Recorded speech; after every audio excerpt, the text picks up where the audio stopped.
Hey guys, what's up? So in medieval India, there is a very important concept which is called as the Bhakti Movement. It is frequently asked in art and culture, like Nanak was contemporary of Babar or not, where was Namdev, okay, who is, like, all these questions are very very important. Which sect did like Shankaracharya belong to?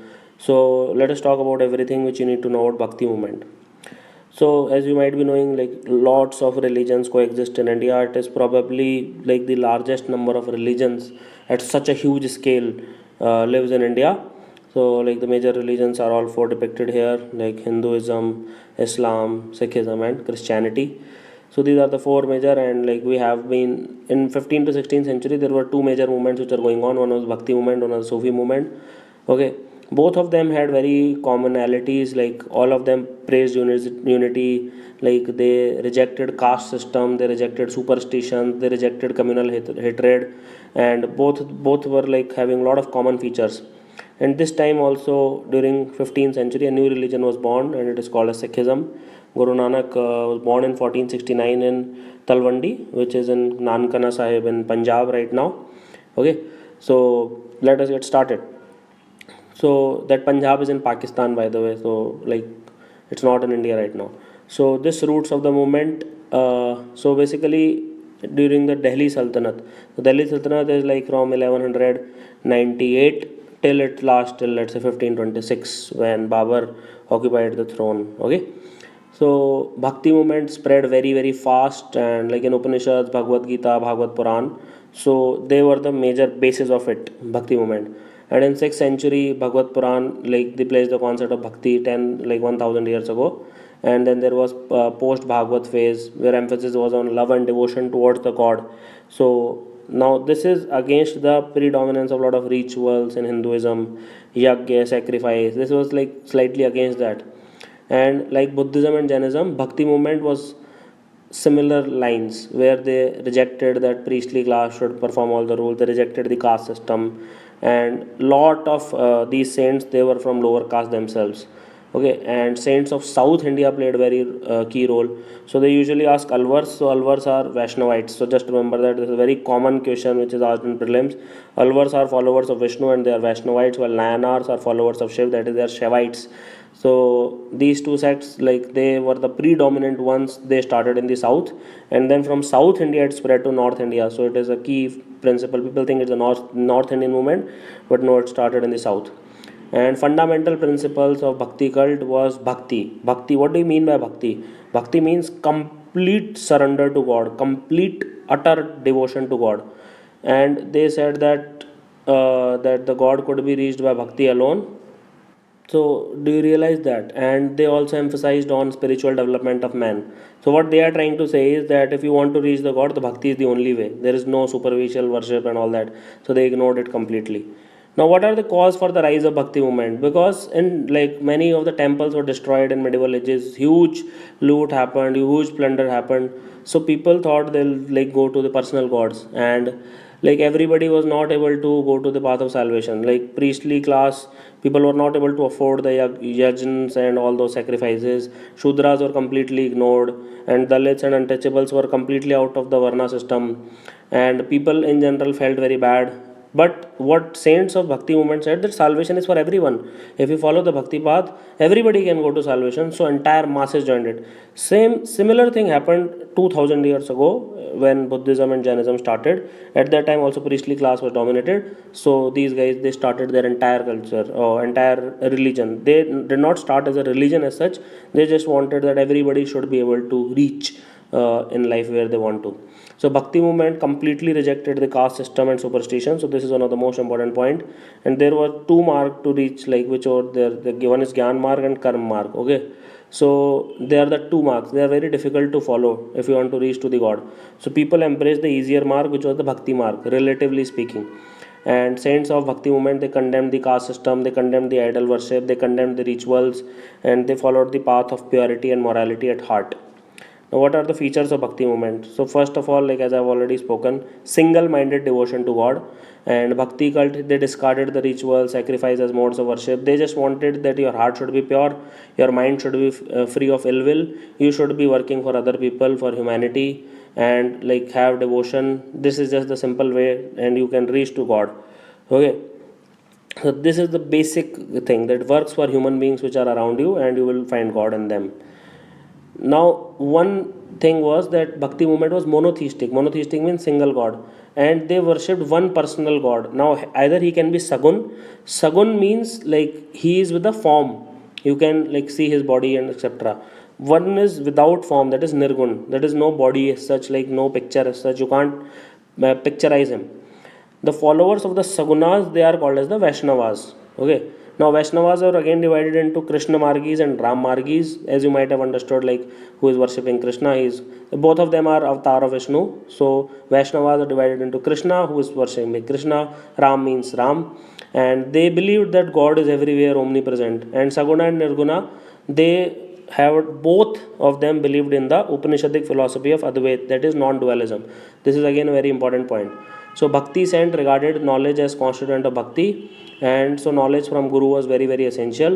And again it was an egalitarian movement because it was open to the lowest of the lowest classes, and there was no untouchables. Even to the untouchables it was open. By the way, like untouchables or Dalits of that time, they were outside the Varna system. So Bhakti movement even opened the doors to them also. And the very fact that many of the Bhakti saints were from the lower classes, I'll tell you in the next slides, so you'll realize that why it is so important. Now they completely discarded the priestly domination, just like Mahatma Buddha, okay, Gautam Buddha, as well as their rituals. They said they are useless, and individuals can simply realize God through devotion and personal effort. There was no place for sacrifices and rituals in Bhakti movement, preached in very very simple language so that the common people can understand them. And these Bhakti saints are responsible for development of languages like Hindi, Marathi, Bengali and Gujarati. Because see, Sanskrit and all these languages nobody can understand, like except 1 or 2% of the people who are like really knowledgeable. That is the Brahmanical class of that time. Local people did not used to talk in Sanskrit. They had their own languages, and these eventually led to development of Hindi, Marathi, Bengali, Gujarati, etc. Now let us talk about the most prominent Bhakti saints of India, and he was the pioneer of Bhakti movement, Shankaracharya, and he was born in Kaldi in Malahar in 788. So you can remember whose contemporary he was, and he started spiritual learning from like early childhood, and he is the preacher of monastic philosophy, and he is the forerunner of the Bhakti cult, and the thing which he is known for is the Advait philosophy, okay, which is the Vedantic doctrine. It says that individual self Atma is with the identified with the ground of like ground reality, that is a Brahman. So I have made a separate lessons on philosophies, so that is one of them. So Advait philosophy is Shankaracharya. Second is Ramanuj. So he worshipped Narayana and Lakshmi. You know who is Narayan here, right? Vishnu, Lakshmi, to get free from the bondage of rebirth. And his philosophy was a reaction against the Advait philosophy of Shankaracharya, and so that is why his philosophy arises of Ramanujan. So he was just to counter the Shankaracharya's philosophy. Then you have Namdev. So these names are very very important. You don't need to understand the much details, but if you are asked to write a good question on Bhakti movement or who of the following is not associated with Bhakti movement, then you should know. So Narhari, Namdev, Eknath, Sant Tukaram, they were the people who were in Maharashtra. These are the four names: Narhari, Namdev, Eknath, and Tukaram. And they were against idol worship and ritualism. And they said that sincere bhakti to God was only way of salvation. And this is how like South India had started. Then it got to Maharashtra. Then it went to North. So these were the people who like took it to the North India as well. Then there was Ramananda. He was one of the most prominent saint of Bhakti movement in India. By his name, you can see that he is devotee of Ram, and he began religious renaissance in North India. He was born in Brahman family in Banaras, that is present day Varanasi, and he was the disciple of Ramanuj, which I was talking about, and he was against the caste system. He was great devotee of Ram and Sita, and his disciples were like you will remember their name. Dhanna was a Jat, and Sema was a barber, Raidas was a shoemaker, and Kabir was a weaver. जुलाहे जिनको बोला जाता है. So as you can see, they were not upper caste people, all of them, and that is why this Bhakti movement went to the nerve of the people. Everybody could relate to it. Then there is Vallabhacharya, and he was very well versed in Hindu mythology, and he got patronage of King Krishnadev Rai of Vijayanagar, very very famous king. Tenali Ram, you might have heard about it. He was also there. Vrindavan was a center of activities, And he said that very important thing. Earlier, people used to think that family is a hurdle in the way of salvation. He said that family life and salvation can go hand in hand. And his philosophy is known as Epicureanism of the East. So you might have heard about Epicureanism, it is in the West. So his is known as Epicureanism of the East. Then you have Chaitanya. Everybody knows he is the devotee of Lord Krishna. And again, he was born in Bengal in 1485. So if they ask you if the Guru Nanak and Chaitanya are contemporary, answer is yes. Guru Nanak was born in 1469. He was born in 1485. And after the death of his wife, he became a saint. Again, like everybody else, he was against casteism also. He preached universal brotherhood. And he said that individual soul can reach Krishna, but that is the Supreme Lord by bhakti alone. There is no way you can reach him. And he said that love is the supreme principle of this universe. That is why he is very famous for this quote that love is the supreme principle. And he also preached monism.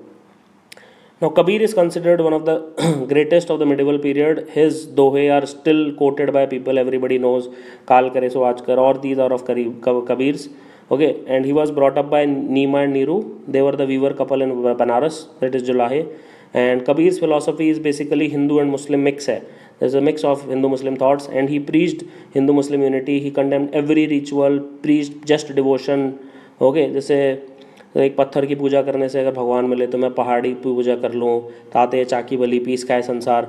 So all these are like typical Kabir dohas. Okay, and he called god by different names, Ram, Rahim, Allah, Khuda, Hari, Govind. All these were the names. They are one God and they have many names. So he is considered one of the greatest in Bhakti movement.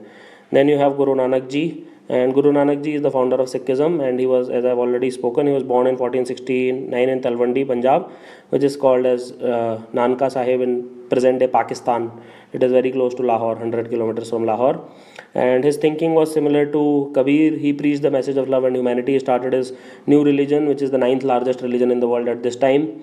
And he was against complete idol worship. He stressed on brotherhood and humanity. He had faith in the theory of karma, purity of life, etc. So these were the philosophies of Guru Nanak. Then you have Mirabai. So Mirabai was a 16th century Hindu poet. She was absolute devotee of Krishna. She is very big Bhakti saint. Particularly in the females, you will not find many, but she is one of the most prominent name. And particularly in the North Indian Hindu tradition. And Mirabai was born into a Rajput family of Kudki district of Pali, Rajasthan, India. And her poems are commonly known as bhajans, and they are popular across the India. So that was about Mirabai. Then you have effects of Bhakti movement. So there were several defects in Hinduism. So this movement was there to reform those defects. And it was just not limited to Hinduism. Sufism and Bhaktism has huge overlap, and they preached the harmony between Hindus and Muslims. And they saved Hinduism from the onslaughts of invading tribes. And they tried to shatter the caste system, but unfortunately it still persists today. And effects of Bhakti movement includes like they bridged the gulf between man and God. Then there was rise of Hindi, Bengali, Marathi, vernacular literature started, composition of Namdeva, Kabir, Nanak, as I was like, the poems of Nanak, they are like the large constituent of Guru Granth Sahib these days, like which is present day, still continued. Kabir Duas are taught in schools, and they influenced the sultans and Mughal emperors too. And there was a feeling of national awakening among Marathas and Sikhs, so you might have heard about their empire later on. And they preached the Hindu-Muslim unity. So this was everything which you need to know about Bhakti movement. Thank you for watching this lesson. Have an awesome day.